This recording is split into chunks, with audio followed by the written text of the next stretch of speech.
opinion, which was great, but I thought it was very ironic. Yeah. Well, and see, this was basically them. I think that this was almost like an opportunity for them to be able to really fight to keep her there. Because if she would have said, no, I don't want to go, then I could have seen them just outlashing, just going nuts. And just be like, no, well, she ain't going. She's going to stay right here with us. But she's like, well, no, I'll go with them. And so now all of a sudden she confirmed, the will of God to let her go. And so really you got this guy coming in saying, all right, this is the will of God, because this is exactly what happened. Now you got Rachel saying, yeah, I want to go with them. I mean, Maybe she just wanted to get away from home. The book I've got, tells it more like a story. And she complains about how bossy her brother is. How he bosses her around. He normally makes the call because it's normally in the best interest of the family, but it still annoys her. And I mean, and that could have been the case here. I mean, he could have been trying maybe to maintain the control and all that kind of stuff. So I mean, we don't know exactly the full detail on all that, exactly what her relationship was with her brother and how controlling he may have been. But yeah, I mean, there could have been all kinds of different factors. But the three simple words that she said, "I will go," and it changed her life forever, really, from there. So that's the deal we got there. So now what we're going to do is we're going to pick up in chapter 27. So we're going to jump over. Now we're going to look at chapter 28.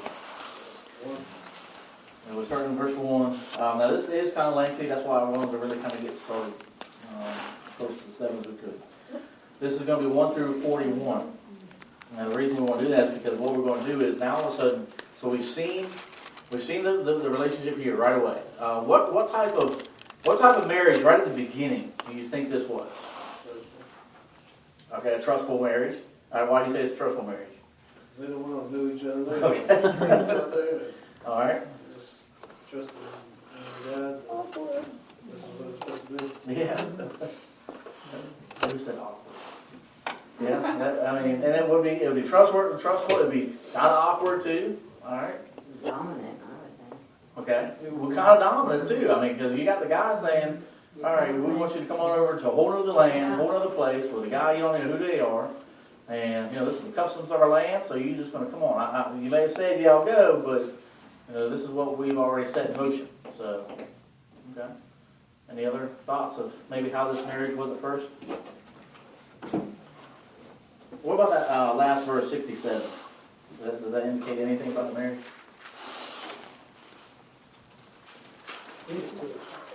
Yeah. Well, it says Isaac brought her into the tent with his mother Sarah, and he married Rebekah. So she became his wife, and he loved her. He wanted another mother. He wanted a mama's wife. Did you think he was a mama's boy? I'm trying to take care of him. Well, that's the first place he took her was to his mom. That's so, right. yeah. That's right. And who married him? Ah, yeah. Because it says tent of his mother Sarah, and he married Rebekah. So it doesn't say who, but in the tent with his mother. So She could have had the preacher sitting there waiting. they could have, or the priest or whoever.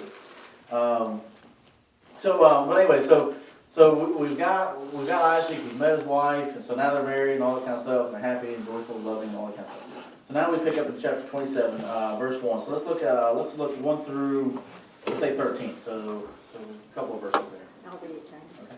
When Isaac was old and his eyes were so weak that he could no longer see, he called for Esau, his older son, and said to him, "My son, here I am," he answered. Isaac said, "I am now an old man and don't know the days of my death. Now then get your weapons, your quiver, and bow, and go out to the country to hunt some wild game for me. Prepare me the kind of tasty food I like and bring it to me to eat, so that I may give you my blessing before I die." Now Rebekah was listening as Isaac spoke to his son Esau, and when Esau left for the open country to hunt game and bring it back, Rebekah said to her son Jacob, "Look, I overheard your father say to your brother Esau, 'Bring me some game and prepare me some tasty food to eat, so that I may give you my blessing in the presence of the Lord before I die. Now, my son, listen carefully and do what I tell you. Go out to the flock and bring me 2 choice young goats, so I can prepare some tasty food for your father. just the way he likes it. Then take it to your father to eat, so that he may give you his blessing before you die." Jacob said to Rebekah's mother, "But my brother Esau is a hairy man, and I am a man with smooth skin. What if my father touches me? I would appear to be tricking him and would bring down a curse on myself rather than a blessing." His mother said to him, "My son, let the curse fall on me. Just do what I say. Go and get them for me." Okay, so now just prior to this, okay, so we've got the birth of Jacob and Esau. That was back in chapter 25. And do you remember what was so significant or what was weird about that birth? He had a hold of the heel. That's right. Esau was born first, so he was the older child. But as he was born, Jacob came right behind him. But Jacob was grasping his heel, right? And so that was what was a little bit significant about that, or weird or different. But then, was there? Do you remember any other story? Some rivalry or some clashing between Esau and Jacob? A different event that happened before this. Maybe one had to do with one was hungry. Oh, yeah. Birthright gets due. Yes, yeah. Esau was out hunting one day, Mm-hmm. right? And he came back, and Jacob was at home because the Bible says that Jacob was one who enjoyed to stay behind the tent, whereas Esau was the one who liked to go out and hunt. And so Esau really found favor in Isaac's eyes, as to where Esau found favor in Isaac's eyes, where Jacob found favor in the mom's eyes. So really, his mom liked Jacob, and Isaac liked Esau. So there was kind of already a divide. There was kind of that rivalry already. And so Esau's out hunting. He comes back home one day. Jacob's there cooking stew. Smells so good. Smells great. Have you ever walked home before and you had something cooking, and oh my goodness, you just famished as soon as you smell it. Well, that's what we got there. Esau comes in. He's like, "Oh man, that's so good." And Jacob's like, "All right, hold up. You hungry enough? Give me your birthright." So that means that he's gonna give over what all was his right, as in land and animals and property and all that stuff, for stew. And Esau's like, "What? You crazy? You gonna have me do that?" And he's like, "I'm gonna starve somebody. Give me some stew." Jacob's like, "No, I ain't giving it to you until you sell me your birthright." And so Esau's like, "All right, well fine, take my birthright just for some stew." I mean, I'm like, dude, I will just go get me a rabbit if I got to. Yeah, I'd go get me some stew somewhere else. I know. I'm like, man, need something. Go get an acorn. Eat some sand or something. I mean, man, don't give us a birthright for some stew. But I'll tell you what, that stew would have been real good. That's all I gotta say. That better have been the best stew on earth. But so you already got that now. Do you remember how the Bible kind of described how Esau felt after that? He was kind of resentful, right? He said he resented or was it he despised his birthright from there because of what he did. And so really at that moment there was this big rivalry that had started between his brothers. So there was already kind of this little clashing between each other. So that event really led to this divide between each other. Now all of a sudden you've got where the mom, Rebekah, is overhearing this conversation with Esau and Isaac. And Isaac says to Esau, "Hey, go out, I want to bless you now." And the reason he wanted to do it is because he already knew he was kind of on his deathbed. He knew he was getting older in his age, his eyesight was going, and he wanted to give his blessing to Esau now while he still could. And so he said, "Esau, go do this, and I'll bless you. You'll receive my blessing for you and your generation of descendants to follow." And so he goes out, and the mom overheard all that, and now she's conniving. So now all of a sudden she's like, "All right, we're gonna set this up. We're gonna set this up for life." And so she gets Jacob and says, "All right, now this is what you're gonna do." All right. Now Jacob's already like, "Hold up, my brother's hairy." All right. He was like a wildebeest or something. I mean, he was covered in hair and all this kind of stuff. And so now all of a sudden she's like, "Hey, look, I got this covered." And he says, "Well, hold up. If this happens, I'm gonna be cursed. Me, my whole generation will be cursed." And what does she tell him? Let it fall on her. Yeah, she's like, "Oh, no, I'll let it fall on me." Now, what does that kind of show you a little bit about her towards Jacob? She would do anything for him. Yeah, she'd be willing to do anything it took just for her little baby boy to be taken care of. And But he, and I may be ahead of myself here, he put the skin of an animal on himself, and that's what his father felt when his father touched him. well, he had a part in it. He had to wear it. He had the choice not to wear it, but he did. But here's the question though: why do you think that he was the way he was? What do you mean? Well, okay. Yeah, I know. Well, okay. As we look at the story, Jacob follows through with this whole conniving plan that the mama comes up with. All right. So he follows through with it. But why? Well, why do you think he does? Why do you think Why do you think he's willing to trick his father? Why do you think he's willing to do all that? Why is it you think that he is, this kind of conniving? Because again, he tricked his brother just prior to this. He said, "No, you give me all your birthrights for Stu." Well, why do you think he was the way he was? He's a social climber. He was. All right, that's one way to look at Well, it. there may be some jealousy, but back then, the firstborn always got the inheritance, Mhm. and the other children were kind of left out. Yeah. Everything went to the firstborn.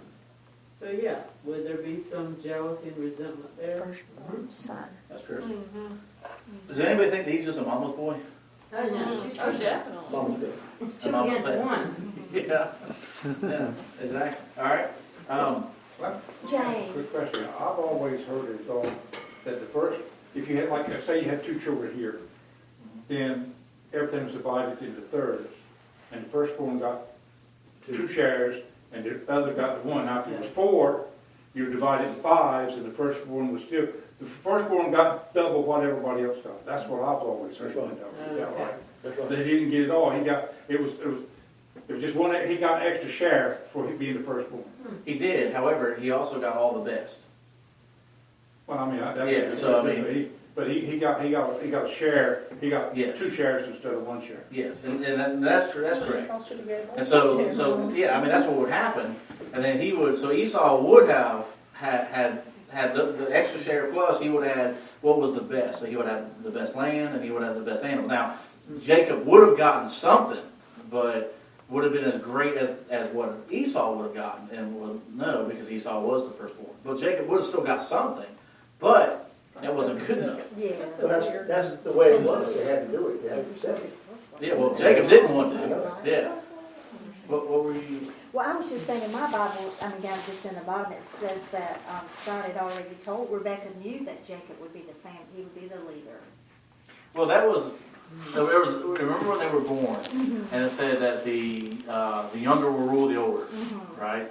And so there was already this kind of prophecy that was given ahead, and so so they knew something was going to happen, right? But I guess this was where Rebecca was like, oh well, let's take matters in our own hands, Right. and let's make that prophecy happen.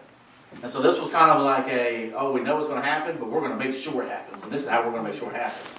And so that's basically how it went down. So because the way it worked is that if you received the blessing of your father, then you were pretty much the blessed or the favored one. So therefore, the other ones the other parts of your family or younger, your brothers or siblings, all that kind of stuff, they were ones who would then be kind of lower under you. They would And answer to the older one. yeah, had to always answer. So, but here, because Jacob gets the blessing of Isaac, then now all of a sudden his older brother is the one who has to now answer to him.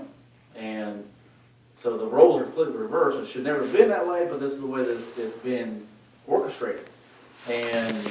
But as we see though, it's amazing though when you look at it, because you see that story, you say, well, why would God ever allow this to happen? But it's amazing how everything worked. I mean, you go from this account in Genesis, and you carry it all the way through, and you see how the generations and how they divided and split and how they worked and how they all came to fruition, how it all came to leading to Christ's reign on earth. And it's amazing how just this account in Scripture led to that, and how maybe different accounts of history would have been completely altered and different had this not happened. Well, that's the thing, I could have told, he was blind, but if he's blind, that means his other senses supposedly get stronger. Mm-hmm. Wouldn't have been able to tell the difference in the voice. Well, he does. Out. In fact, we're going to look at that. He does. I mean,